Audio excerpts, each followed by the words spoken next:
존경하고 사랑하는 우리 구독자 여러분 반갑습니다.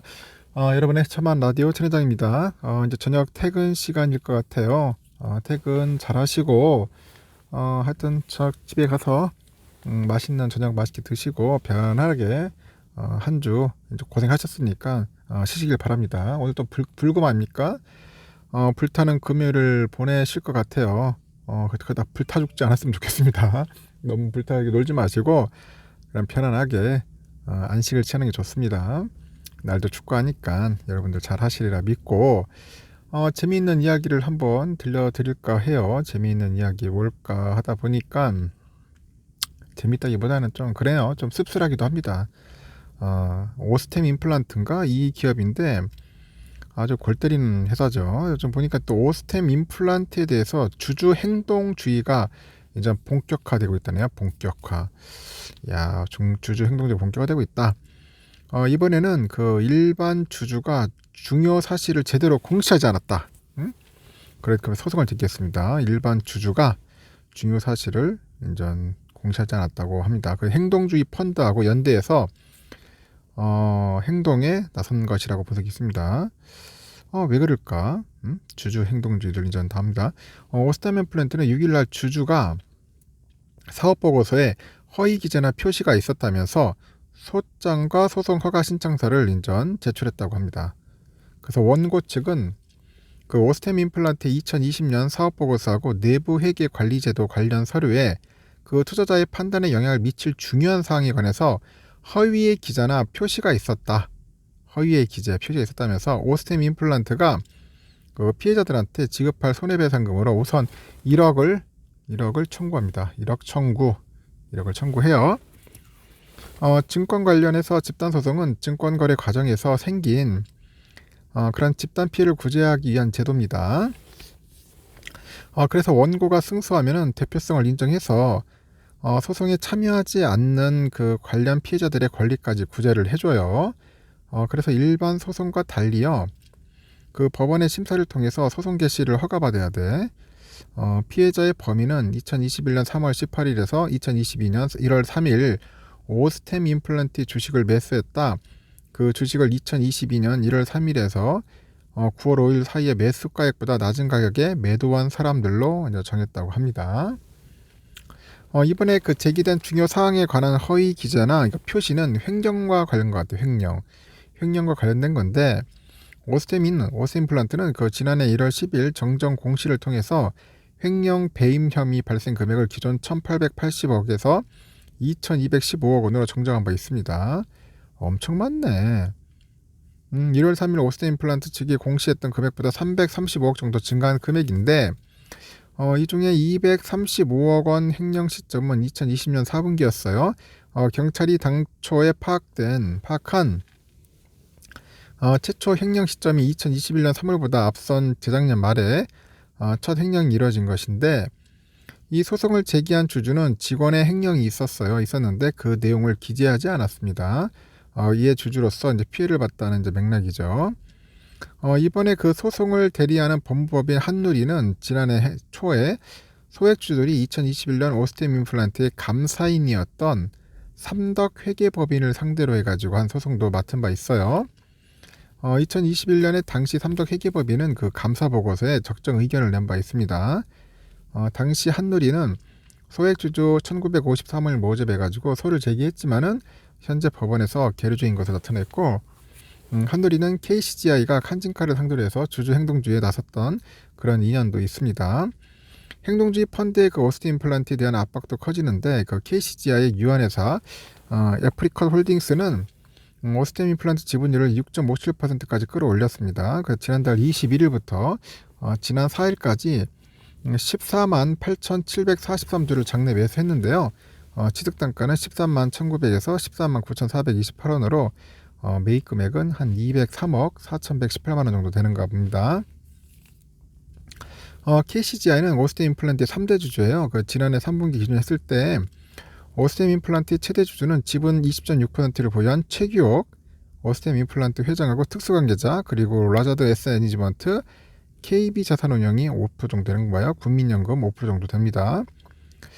만약에 이제 KCGI하고 KB자산 국민연금이 연대를 하면은 지분율이 16%입니다. 거기다 리자드 에셋 매니지먼트까지 더해지면은 최대 주주보다 지분율이 높아요. 그래서 올해 초 예정된 그 오스틴 플란트 주총회에서 주주 제한 등을 추진하는 한편 실현 가능성이 높다는 이야기도 나오는 것 같습니다. 야, 진짜 나 보면은 왜 그런지 모르겠습니다. 좀 제대로 하면 안 될까?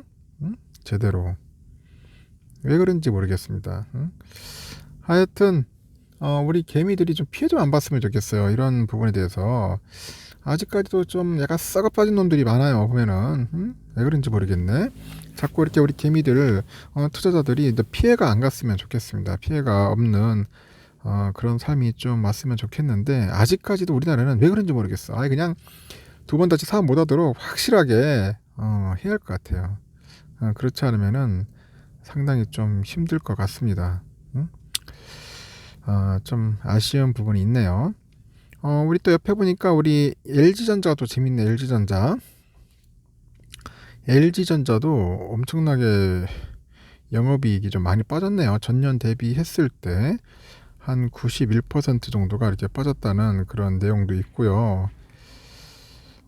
지금 보니까 이제 2023년 국내 경기는 연착륙할 가능성이 높다 그런 이야기도 있습니다. 국내 GDP 성장률이 한 1.7%로 낮아지겠는데 경제 위기가 아닌 경기 사이클상 둔화 국면으로 평가된다고 하고 있고 실물 경기는 상반기 위축되다가 하반기 반등할 것 같다. 그렇게 보는 것 같아요.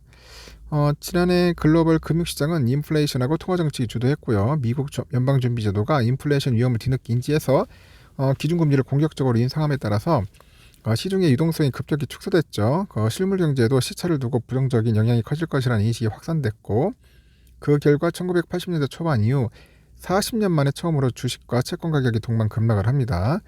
미 달러화는 초강세를 나타냈고 상당수 투자자가 태어나서 처음으로 겪어보는 약세장이었다. 그런 이야기도 합니다.